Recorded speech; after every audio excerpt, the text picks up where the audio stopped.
গোয়েন্দা সংস্থা, গোপন বার্তা, রাজনৈতিক ষড়যন্ত্র, হত্যার পরিকল্পনা। সুইজারল্যান্ডের শান্তি সম্মেলন, আর সেই সম্মেলনের কেন্দ্রে পাকিস্তানের সেনাপ্রধান ফিল্ড মার্শাল আসিম মুনির। শুনতে যেন কোনো হলিউড রাজনৈতিক থ্রিলারের চিত্রনাট্য, কিন্তু গত কয়েকদিন ধরে আন্তর্জাতিক রাজনৈতিক মহলে ঠিক এমনই একটা দাবি ঘিরে তুমুল আলোচনা শুরু হয়েছে।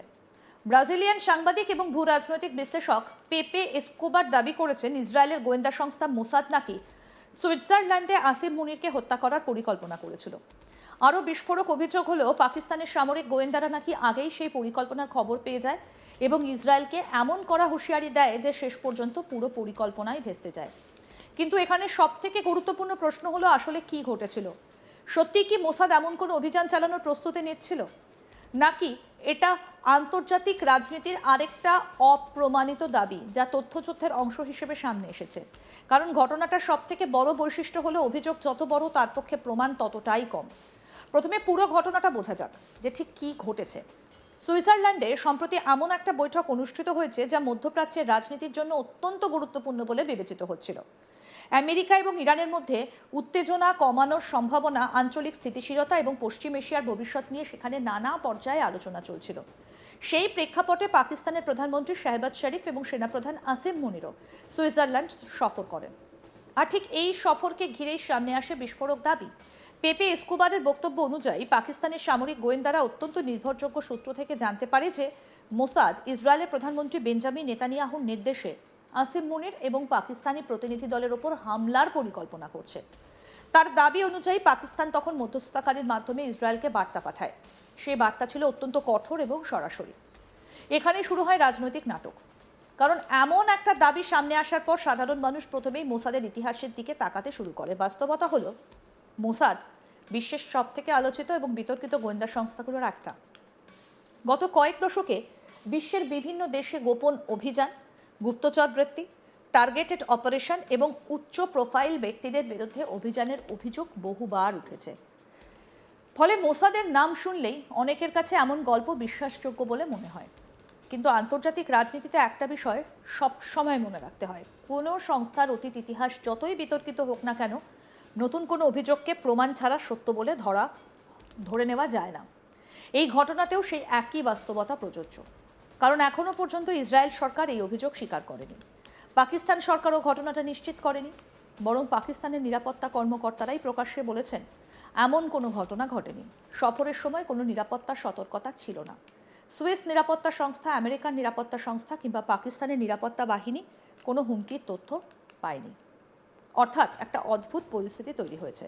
একদিকে একজন পরিচিত ভূরাজনৈতিক বিশ্লেষক বলছেন একটা বড় হত্যার পরিকল্পনা ছিল, অন্যদিকে সংশ্লিষ্ট রাষ্ট্রের কর্মকর্তারা বলছেন পুরো গল্পটাই ভিত্তিহীন। তাহলে প্রশ্ন হলো, এই ধরনের দাবি হঠাৎ করে কেন সামনে আসে? এর উত্তর খুঁজতে গেলে আমাদের মধ্যপ্রাচ্যের বর্তমান ভূরাজনৈতিক বাস্তবতা বুঝতে হবে। আজকের পৃথিবীতে যুদ্ধ শুধু বন্দুক আর মিসাইল দিয়ে হয় না, তথ্য দিয়েও যুদ্ধ হয়। অনেক সময় একটা সংবাদ, একটা গুজব, একটা গোয়েন্দা রিপোর্ট কিংবা একটা অপ্রমাণিত দাবি আন্তর্জাতিক সম্পর্ককে প্রভাবিত করতে পারে। বিশেষজ্ঞরা এটাকে বলেন ইনফরমেশন ওয়ারফেয়ার বা তথ্যযুদ্ধ। এই তথ্যযুদ্ধের উদ্দেশ্য অনেক হতে পারে, কখনো প্রতিপক্ষকে চাপে রাখা, কখনো জনমত তৈরি করা, কখনো নিজের অবস্থানকে শক্তিশালী করা, আবার কখনো রাজনৈতিক বার্তা দেওয়া।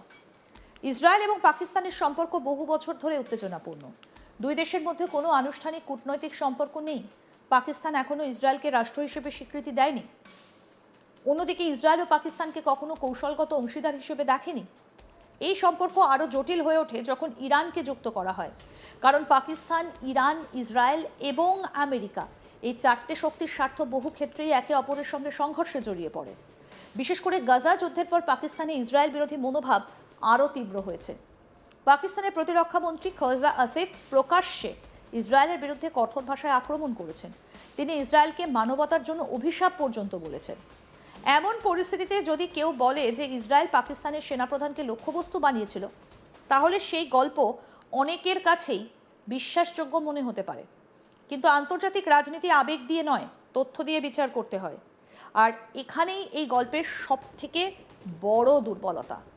এখনো পর্যন্ত কোনো ডকুমেন্ট সামনে আসেনি, কোনো গোয়েন্দা রিপোর্ট প্রকাশিত হয়নি, কোনো নিরাপত্তা সংস্থা এই দাবি সমর্থন করেনি, কোনো নিরপেক্ষ আন্তর্জাতিক সূত্র ঘটনাটা নিশ্চিত করেনি। অর্থাৎ পুরো কাহিনী দাঁড়িয়ে আছে একটা সূত্রের ওপর, যার অস্তিত্বও জনসমক্ষে নেই।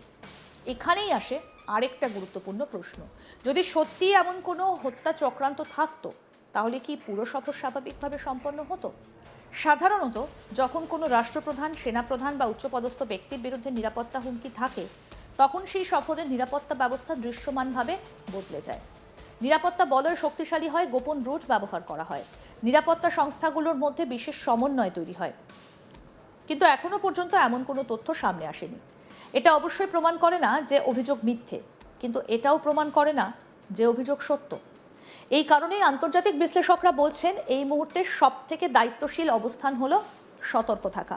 কারণ বর্তমান বিশ্বের সবথেকে বড় সমস্যাগুলোর একটা হলো তথ্য যাচাই না করেই বিশ্বাস করে ফেলা।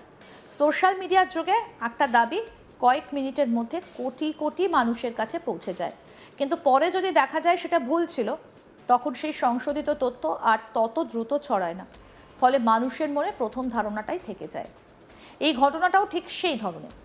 মোসাদ, নেতানিয়াহু, আসিম মুনির, সুইজারল্যান্ড, গোপন বার্তা, সব মিলিয়ে গল্পটা এতটাই নাটকীয় যে স্বাভাবিকভাবেই মানুষের আগ্রহ তৈরি হয়েছে। কিন্তু নাটকীয়তা আর সত্য এক জিনিস নয়। ইতিহাস আমাদের বারবার দেখিয়েছে, আন্তর্জাতিক রাজনীতিতে অনেক গল্প প্রথমে সত্য বলে মনে হলেও পরে সেগুলো ভেঙে পড়েছে। আবার এমন ঘটনাও আছে যেগুলো প্রথমে গুজব মনে হলেও পরে সত্য প্রমাণিত হয়েছে। সুতরাং এই মুহূর্তে নিশ্চিতভাবে কোনো সিদ্ধান্তে পৌঁছানো কঠিন। তবে একটা বিষয় স্পষ্ট, এই ঘটনাটা মধ্যপ্রাচ্য এবং দক্ষিণ এশিয়ার বর্তমান রাজনৈতিক বাস্তবতাকে নতুন করে সামনে নিয়ে এসেছে। এটা দেখিয়ে দিয়েছে ইসরায়েল পাকিস্তান সম্পর্ক কতটা সংবেদনশীল, এটা দেখিয়ে দিয়েছে ইরানকে ঘিরে আঞ্চলিক উত্তেজনা কতটা গভীর, এবং সবচেয়ে গুরুত্বপূর্ণভাবে এটা দেখিয়ে দিয়েছে যে আধুনিক বিশ্বে তথ্য নিজেই একটা শক্তিশালী অস্ত্র। আজ একটা গুলি ছোড়া না হলেও একটা খবর আন্তর্জাতিক সম্পর্ককে নাড়া দিতে পারে। একটা ট্যাঙ্ক সীমান্ত পার না হলেও একটা দাবি কূটনৈতিক উত্তেজনা বাড়িয়ে দিতে পারে। একটা যুদ্ধ শুরু না হলেও একটা গুজব রাজনৈতিক অস্থিরতা তৈরি করতে পারে। সুইজারল্যান্ডে আসিম মুনিরকে ঘিরে কথিত এই হত্যাচক্রের গল্প তাই শুধু একটা সম্ভাব্য গোয়েন্দা অপারেশনের গল্প নয়, এটা তথ্য, ক্ষমতা, কূটনীতি এবং আন্তর্জাতিক রাজনীতির জটিল সম্পর্কেরও গল্প। হয়তো ভবিষ্যতে আরও তথ্য সামনে আসবে, হয়তো নতুন কোনো প্রমাণ এই দাবিকে শক্তিশালী করবে, হয়তো আবার পুরো গল্পটাই ভুল প্রমাণিত হবে। কিন্তু এই মুহূর্তে একটা বিষয় নিশ্চিতভাবে বলা যায়, এটা এখনও একটা অপ্রমাণিত দাবি, যার চারপাশে তৈরি হয়েছে বিশাল রাজনৈতিক বিতর্ক। আর সেই কারণেই এই ঘটনাকে শুধু ষড়যন্ত্রের গল্প হিসেবে নয়, বরং আধুনিক ভূরাজনীতি তথ্যযুদ্ধের একটা গুরুত্বপূর্ণ উদাহরণ হিসেবেও দেখা উচিত। আরও আপডেট পেতে দেখতে থাকুন আজ তাক বাংলা, সাবস্ক্রাইব করুন।